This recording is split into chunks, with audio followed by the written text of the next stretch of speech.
안녕하세요. 반갑습니다. 여러분의 자기계발과 성장을 도와드리는 선아원장쌤입니다. 자, 오늘 제가 가져놓은 책은요, 존엄하게 산다는 것입니다. 존엄이라는 단어가 있어서 제가 이 책을 선택하게 되었는데요. 그 책을 읽고 다시 한 번 더 존엄에 관해서 많은 생각을 하게 되었습니다. 여러분도 이 책을 꼭 한번 읽어보셨으면 좋겠습니다.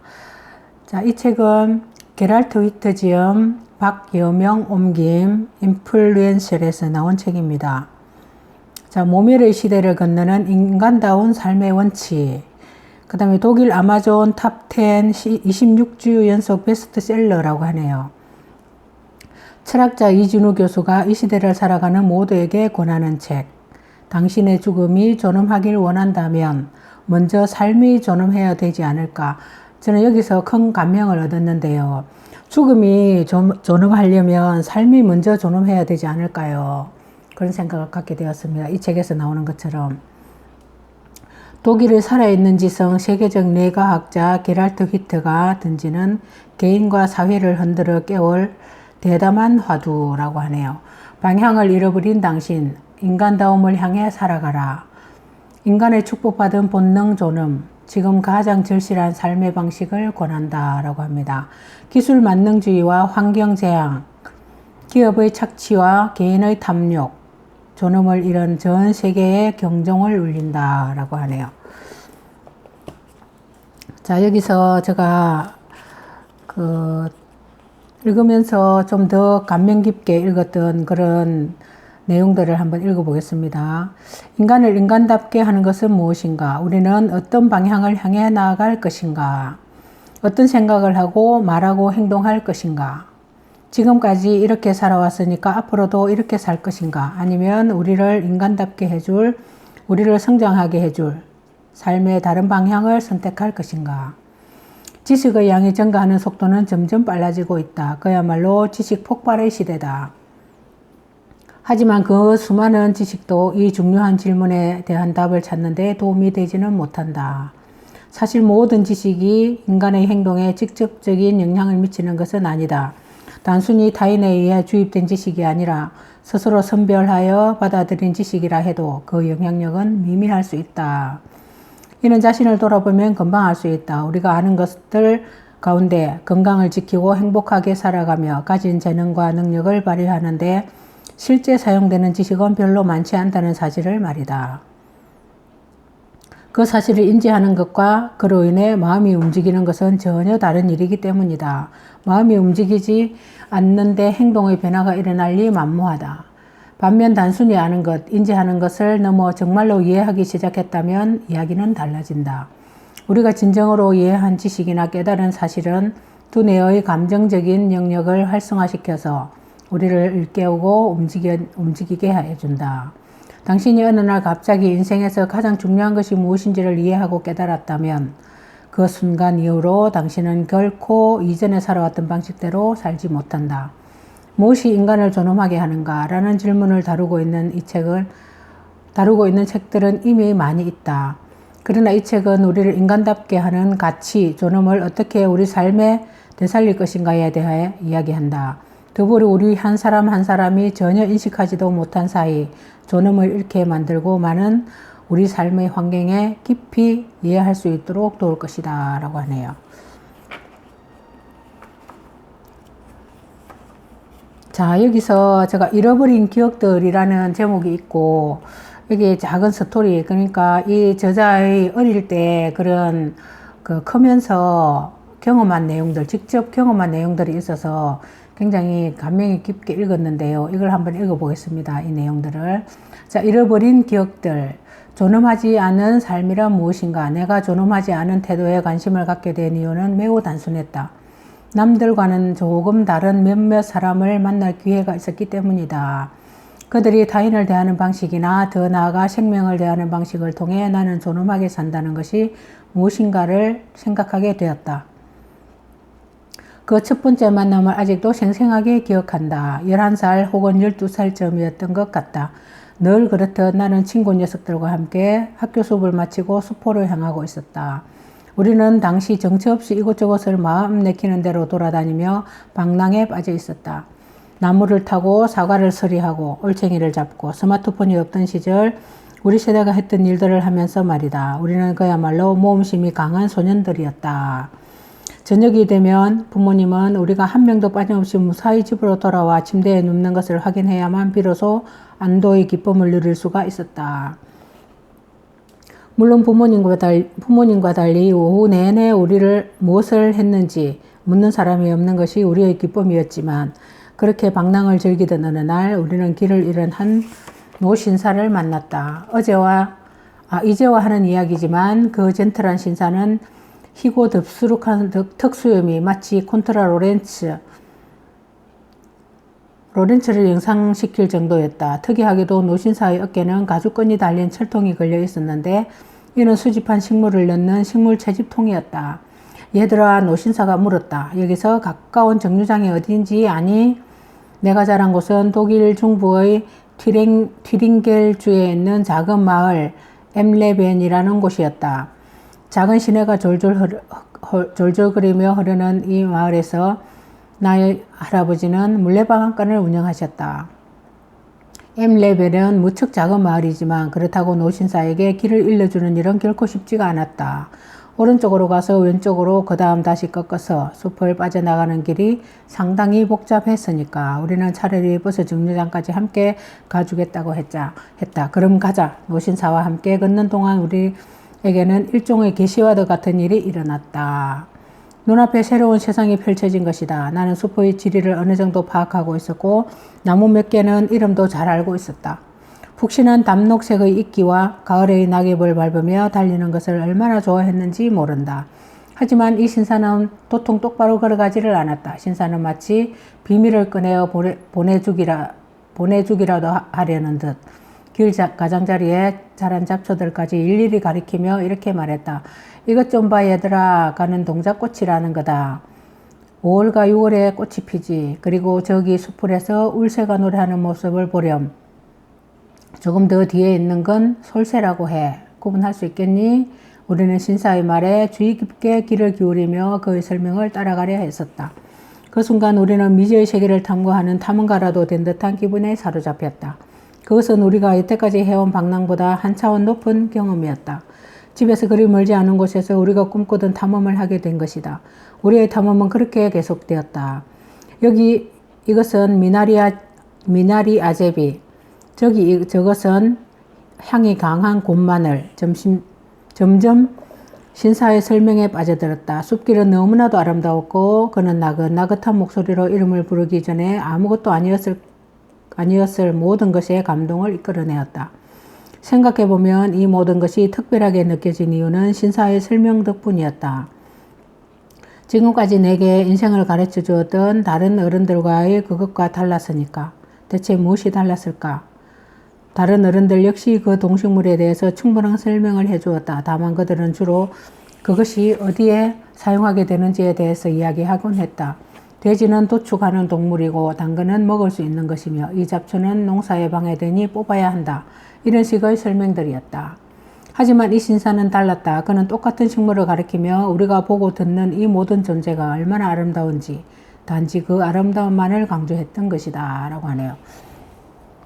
굉장히 좀 충격적이었던 것 같습니다. 이 저자에게는요. 나이도 어렸지만 그렇게 세세하게 가르쳐준 그 노신사에게 굉장히 지나서도 어떤 감동을 전하고자 하는 그런 내용인 것 같습니다.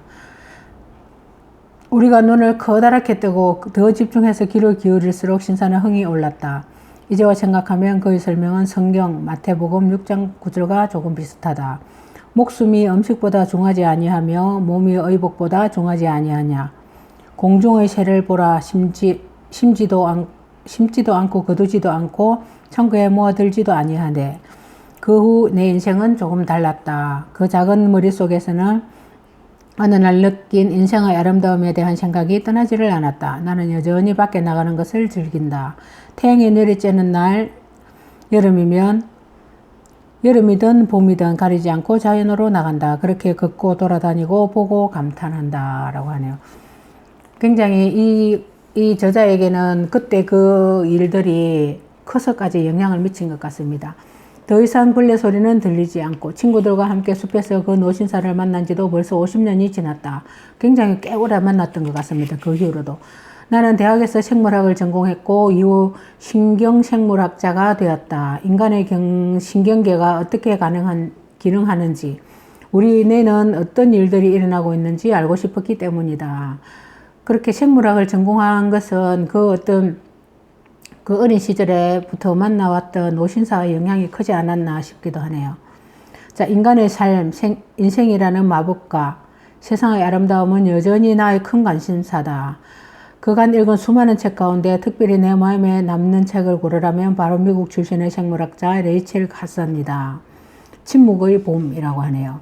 카서는 62년 이 책을 통해 인간이 그토록 사랑하는 것들이 정작 인간의 손에 무참히 파괴되고 있음을 우리 눈앞에 적나라하게 드러냈다. DDT, 살충제죠. DDT라는 살충제 사용이 지구의 생명을 파괴하고 있는 현실을 고발한 것이다. 1960년대만 해도 전 세계가 경제 성장을 향한 무분별한 개발에 뛰어들었고 그로 인해 무엇이 희생되고 있는지에 대해서는 모두가 무관심했다. 우리가 외면하는 사이에 봄의 시작을 알리는 소리가 사라지고 있었다. 곳곳에서 새들의 소리나 웽웽 윙윙거리는 겨울잠에서 깨어난 벌레들이 사라지고 있음에도 이를 알아차린 사람은 없었다라고 하네요.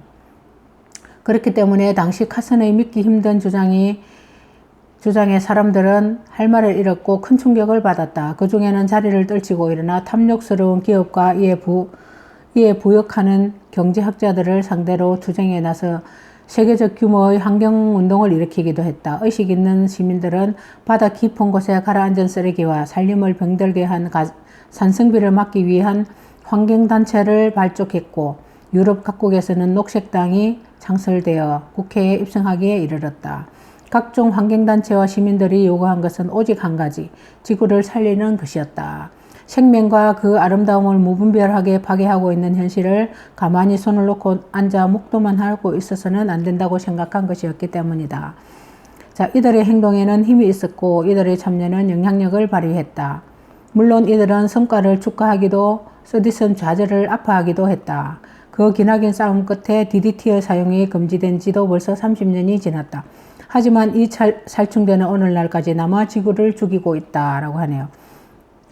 과거에 땅과 바다에 스며든 DDT로 인해 벌레들은 계속해서 사라져가고 그 벌레들을 먹은 새끼들까지도 사라져간다고 합니다. 자, 바람이 살랑거리고 햇살이 비추는 더할 나위 없는 좋은 날. 하지만 보리수에서 윙윙거리던 벌떼의 소리는 사라지고 없었다. 라는 말이 있네요. 자, 바람이 살랑거리고 햇살이 비추던 더할 나위 없이 좋은 날. 나는 부족할 것 없이 잘 지냈고 그 순간을 즐기고 있었다. 그런데도 불안했다. 들려야 할 소리가 들리지 않았기 때문이다. 보리수에서 윙윙거리던 벌떼의 소리가 없었다. 보리수와 나뭇잎은 언제나처럼 달콤한 향기를 내뿜고 있었지만 벌은 더 이상 없었다. 2017년 마지막 남은 양봉업자마저 이를 접으면서 캐딩겐 지역의 양봉업도 끝이 났다. 과거에서 내가 그토록 사랑한 소리들은 어디로 갔을까? 개발로 인해 더 넓은 벌판의 유채와 각종 과수의 꽃들이 사라진 이후로 벌들은 꿀을 먹을 꽃을 찾을 수가 없었다. 한여름이면 양봉업자들은 배를 곪고 있는 벌들에게 설탕물을 먹여야 했다. 원래대로라면 가장 풍요로웠을 계절이다. 그렇게까지 가까스로 여름을 보냈지만 벌들은 끝내 겨울을 견디지 못하고 말았다. 호박벌을 비롯한 다른 곤충들도 대부분의 지역에서 자취를 감췄다. 우리나라에서도 이렇게 벌이 많이 자취를 감추고 벌이 한때는 없어가지고 벌꿀마저 구하기 힘든 그런 시기도 있었던 것 같습니다. 파종한 것들만 자라게 하겠다던 농사꾼들이 제 밭엔 성실히도 제초제를 살포한 덕분이다. 밀밭에는 괄키 덩굴이 하나 없었다. 수레 국화도 개 양귀비도 심지어 순무밭에서 엉겅퀴를 찾을 수가 없었다. 잡초가 자랄 법한 경장지 가장자리에서도 보이는 것이라고는 군데군데 자라난 쇠기풀뿐이었다. 이런 풍경은 멀리서 바라보면 참 아름답다. 마치 그림책처럼 깔끔하게 정돈되어 있는 풍경이니까. 인류가 위기에 처했다는데 반론의 여지는 별로 없을 것이다. 1960년대 초반에만 해도 환경운동가들은 인류가 필요로 하는 생태자원 가운데 지구상에서 남아있는 양이 고작 3분의 2에 불과하다고 경고했다. 그러나 지금 이 상태라면 생태 자원은 모두 소진되어 2030년에 이르면 인류의 식량과 그에 필요한 자원의 수요를 감당하는 데에만도 2개의 지구가 필요하게 될 것이라고 한다.